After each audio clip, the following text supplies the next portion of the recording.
So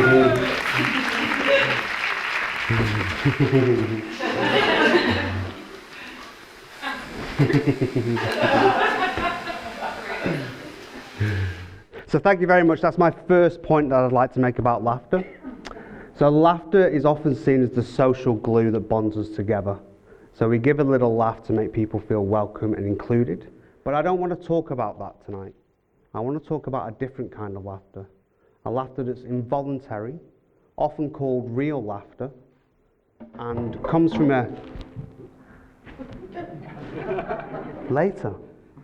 comes from a different part of the brain. So the social laughter tends to activate parts of the brain that are involved in thought and thinking, and actually involved in thinking about what other people are thinking about us, and that's how it acts as a social glue. The involuntary laughter or real laughter comes from an auditory part of the brain, so we're responding to the sound of laughter. And this is the kind of laughter you get as a child, with free and joyful laughter. So I wanted to do a little exercise that demonstrated this. There are 3 laughter centers in the body, and I'm going to show you how to activate these. And they're all activated in the same manner. So they use a crank, just as in the old-fashioned films with the old cars that you'd crank the engine. So in your right hand you have a crank. Let me see your cranks.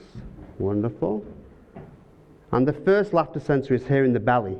Okay, so put the crank in your belly button. And your belly laugh goes ho. Ho. Ho. Ho.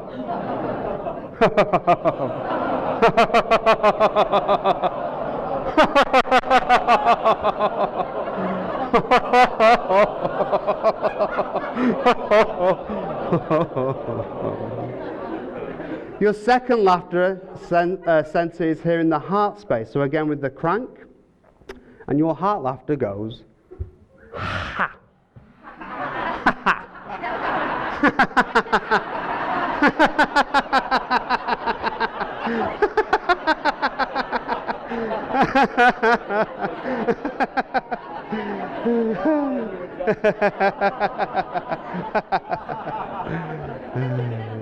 Your third laughter center is here in the throat space with a tiny little crank, just here in the throat space, and your throat laughter goes hee.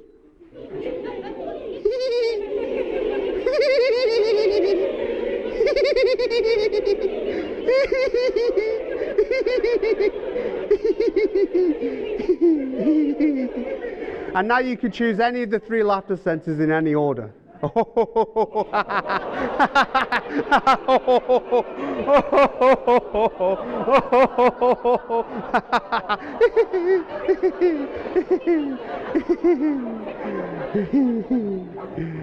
Thank you very much, everybody. Please take a seat.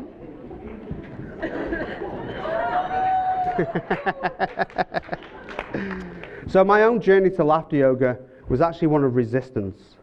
And I had in my mind the confusion between laughter and humour. In actual fact, when you look into the research, very little of our laughter is humour-based. It's more about that social glue. And so I thought, well, I'm English. I don't need laughter. We've got wit, we've got sarcasm, we've got slapstick. You know, we've got a fine tradition of humour.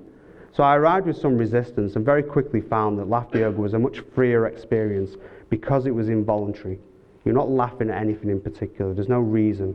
It's also called unconditional laughter, which is very similar to unconditional love. And the feelings that you get when you do unconditional laughter feel like love. Your body floods with the endorphins and the opiates, and you feel joyful. What I'd like to show you now, because it's a little warm in here, is the laughter yoga shake, okay? So you have 2 containers, right and left. Let me see your containers. We're going to mix the ingredients of the right container into the left and go whoop. We're going to go left to right and go whoop.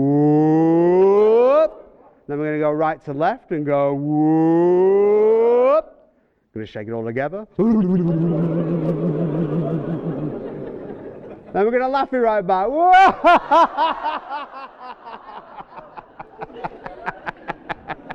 Let's do another one. Right and left, we go left to right, we go whoop.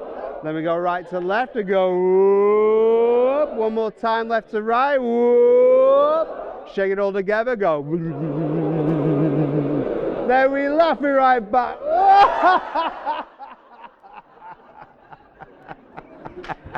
And we'll just do one more, just tiny little containers. And we go, woo. And then we go, woo. One more time, woo. Shake it all together.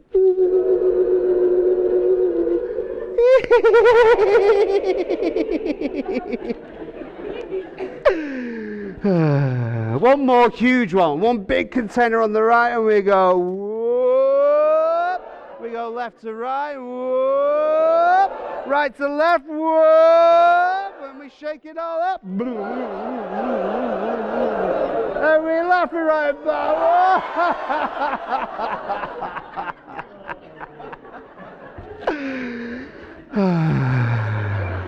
Please take a seat.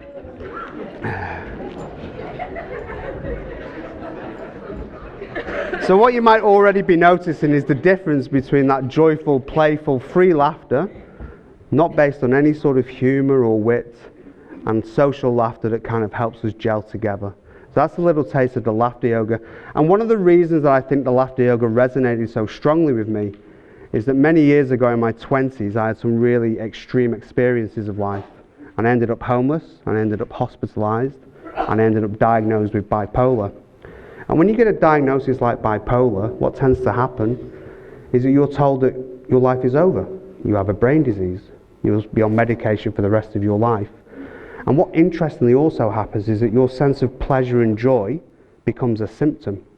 Too little, and they say you're depressed. Too much, and they say you're manic. So for many years, people would say, so how are you in the psychiatry office? And you'd say, well, I'm okay.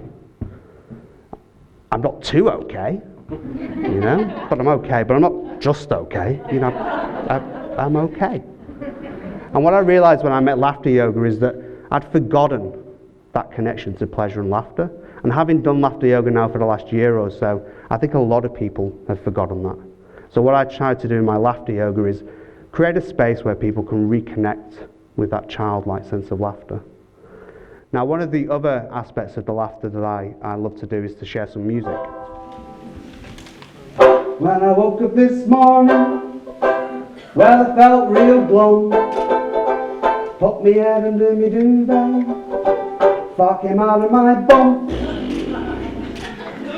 and it made me smile for a little while, and out of my mouth these words did come, and I sang bum dilly dilly dilly dilly dilly pom pom, bum dilly dilly dilly dilly dilly pom pom, and I sang bum dilly dilly dilly dilly pom pom, bum dilly dilly dilly dilly pom pom. One more time we go bum dilly dilly dilly pom pom. Dilly,